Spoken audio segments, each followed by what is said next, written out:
웨스트민스터 소교의 문답 7번 하나님의 작정에 대해서 함께 생각해 보고 나누고 기도했으면 좋겠습니다. 오늘 문제는 하나님의 작정은 무엇입니까? 라는 문제거든요. 그 답은 하나님의 작정은 그의 영원하신 목적과 계획인데 자기의 영광을 위하여 앞으로 일어날 모든 일을 미리 정하신 것입니다. 오늘도 그래서 하나님에 대해서 잠깐 그동안 공부했던 거 생각해 보고 오늘 공부할 걸 얘기할까 하는데요. 우리 하나님은 어떤 분이신가에 대해서 공부했지 않습니까? 그러니까 하나님에 대해서 우리가 두 가지를 살펴봤는데 첫 번째는 하나님의 존재, 두 번째는 하나님의 사역.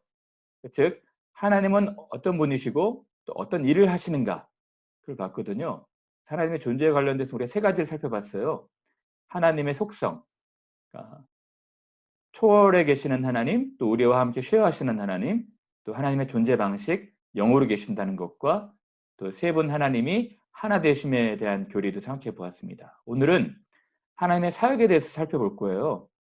하나님의 사역은 뭐 작정과 예정, 창조와 섭리, 그 외 보존, 협력, 통치가 있는데 그중에서도 오늘은 작정에 대해서 한번 생각해 보고자 합니다. 여러분, 하나님이 만드신 세계가 너무너무 아름답습니다.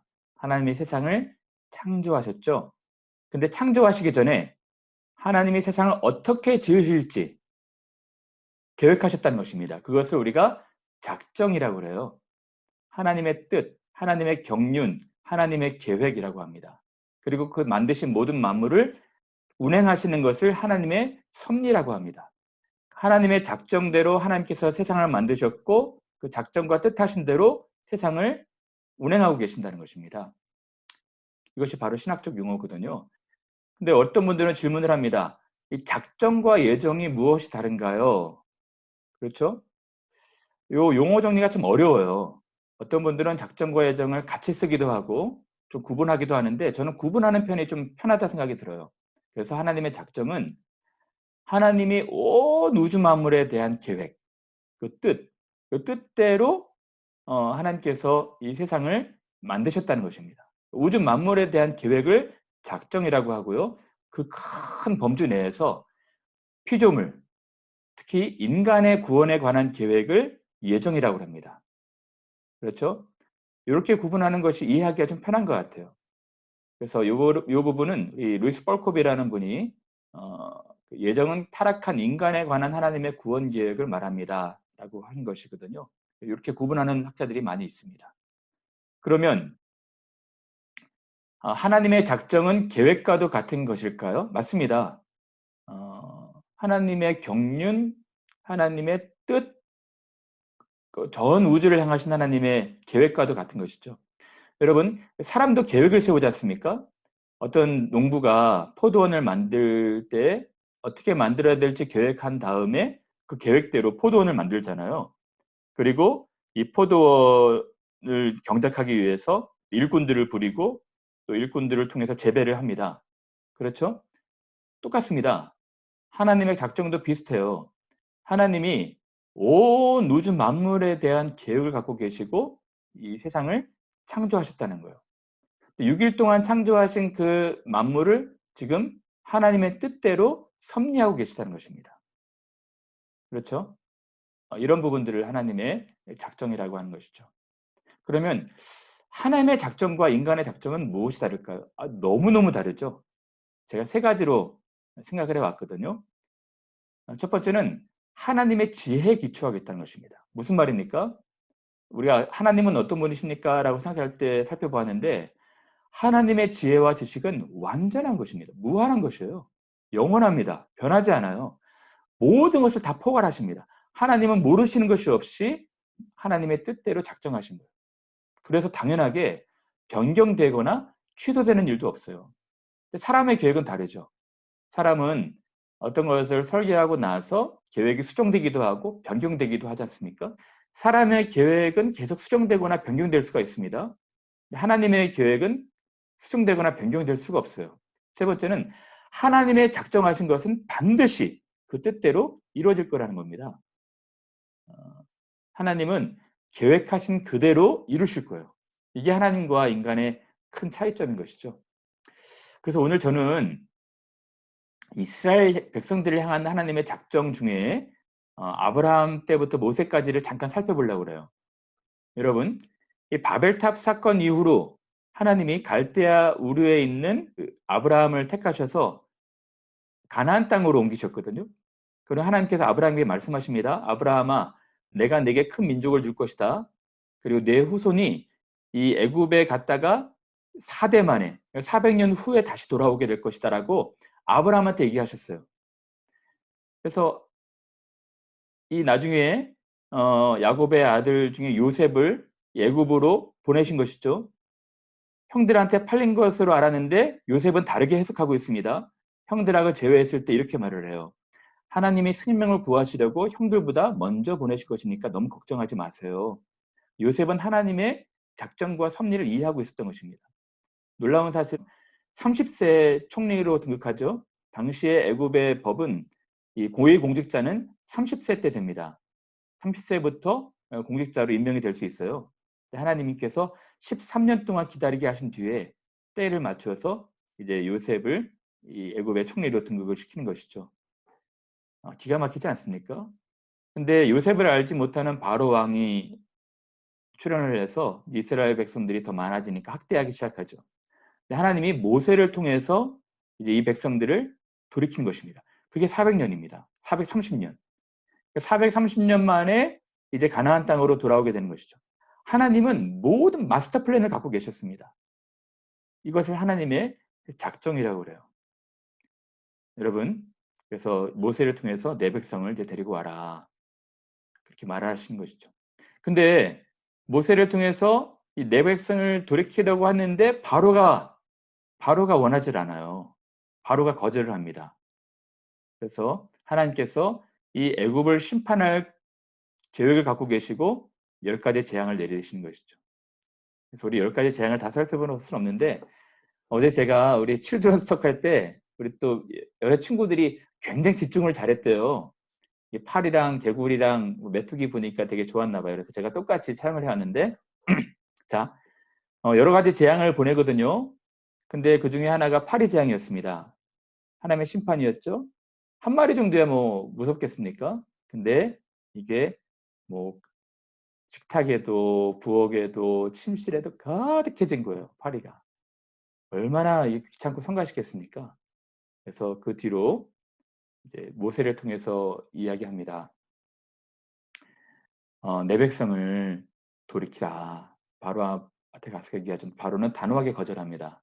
근데 하나님께서 또 이제 개구리를 보내신 것이죠. 개구리도 침실에 또 부엌에 또 우물에 뭐 여러 애굽 전역에 개구리가 가득하게 되었어요. 얼마나 끔찍했을까요? 또 모세가 바로왕을 찾아갑니다. 하나님 백성 돌이키십시오. 돌려보내 주십시오. 바로왕이 단호하게 거절하죠. 메뚜기를 보냅니다. 메뚜기가 뭐 떼지어 날아오더니 애굽 전역 논밭을 초토화시켜 놨던 것입니다. 이러한 재앙들이 9번째까지 계속이 되거든요. 근데도 이 바로왕은 끝까지 거절을 해요. 그래서 모세가 이제 마지막 경고를 합니다. 처음 난 것들, 가축이나 사람이나 초태생들은 다 죽게 될 것입니다. 여러분, 제가 오늘은 영화를 하나 갖고 왔는데요. 오늘 한 4분짜리 영화인데 6월절 관련된 영화 함께 우리 시청하도록 하겠습니다.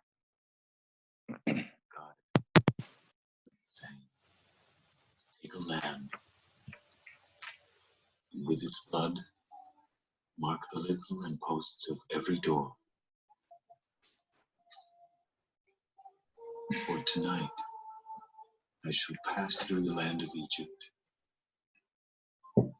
and smite all the firstborn.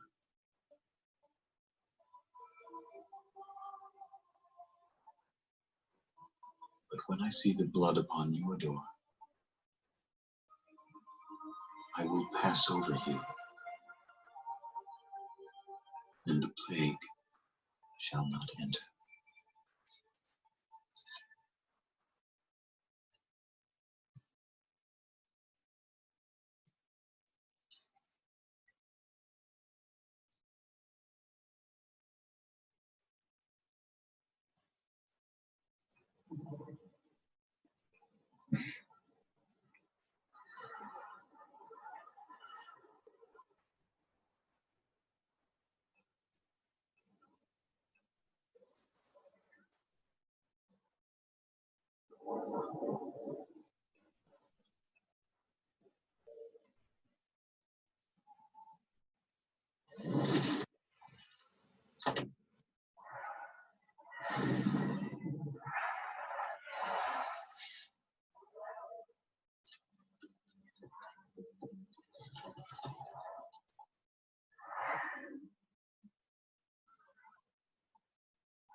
You and your people have my permission to go.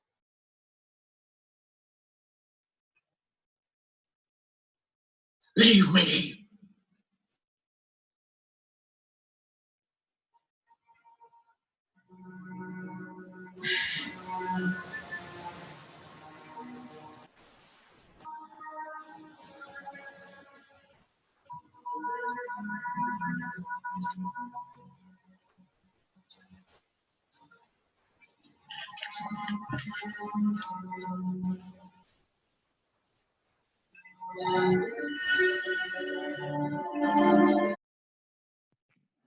불행한 일입니다.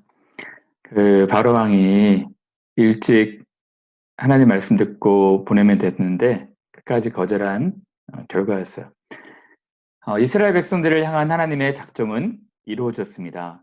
하나님은 그 계획하신 대로 진행을 하신다는 거예요. 아브라함을 이주시켰고 4대 만에 다시 복귀하기 전에 요셉을 먼저 보내서 총리로 만드셨고, 그리고 요셉을 알지 못하는 바로 왕이었지만 모세를 통해서 이제 그 약속하신 대로, 작정하신 대로 이루시는 것입니다. 이것이 바로 우리 하나님이신 거예요.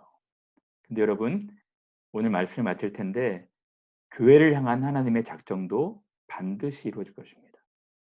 이스라엘 이야기는 사실은 교회 이야기거든요.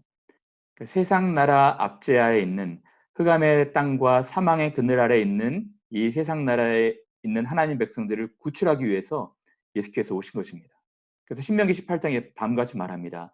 내가 너와 같은 선지자 하나를 그들을 위하여 일으키고 내 말을 그의 입에 둘 것이다. 그리고 그가 이 이스라엘 백성들을 다시 이끌 것이다. 라고 말씀하신 것이죠. 예수께서 오신 것입니다. 예수께서 세상의 포로 노예에 있는 압제하에 있는 우리들을 구원하셔서 하나님의 나라로 인도하실 거예요. 이제 그 나라가 곧 올 겁니다. 예수께서 회개하라, 천국이 가까웠다, 하나님의 나라가 가까이 왔다라고 말씀을 하시는 것입니다. 이제 이 나라가 가까우기 전에 여러 현상들이 있을 거예요. 우리 요한계시록을 살펴보았지만 여러 현상들이 있을 것입니다. 이 코로나, 전염병, 또 그 중에 하나겠죠. 전염병과 기근과 지진과 또 전쟁의 소문과 난리와 난리 소문이 있겠지만 아직 끝은 아니다 라고 예수께서 말씀하셨거든요. 여러분, 이제 우리가 하나님의 나라를 향해서 가고 있습니다. 하나님의 뜻하신 것은 반드시 이루어질 거예요. 창세기의 약속했던 것이 계시록에 이루어질 것입니다. 여러분, 우리는 그것을 믿고 살아가는 사람들입니다. 여러분, 제발 이 삶의 염려, 생활의 염려로 마음이 둔해지지 말고 깨어 계셔야 돼요. 이런 상황에 있을 때 정말 우리가 더 각성해야 한다는 생각이 듭니다. 하나님의 나라가 곧 오고 있습니다. 여러분, 더 신실하고 더 성실하고 선한 행실을 가지고 하나님 나라 백성으로 살아가시는 여러분 되시길 바랍니다. 마지막 문제 생각해보고 마치겠습니다. 하나님의 작정은 무엇입니까? 하나님의 작정은 그의 영원하신 목적과 계획인데 자기의 영광을 위하여 앞으로 일어날 모든 일을 미리 정하신 것입니다. 그 뜻하신 대로, 계획하신 대로 이제 이루어질 것입니다. 그것을 믿는 분들이 우리 신자들이거든요. 하나님 은혜 바라보고 여러분 살아가시는 여러분 되시길 바랍니다.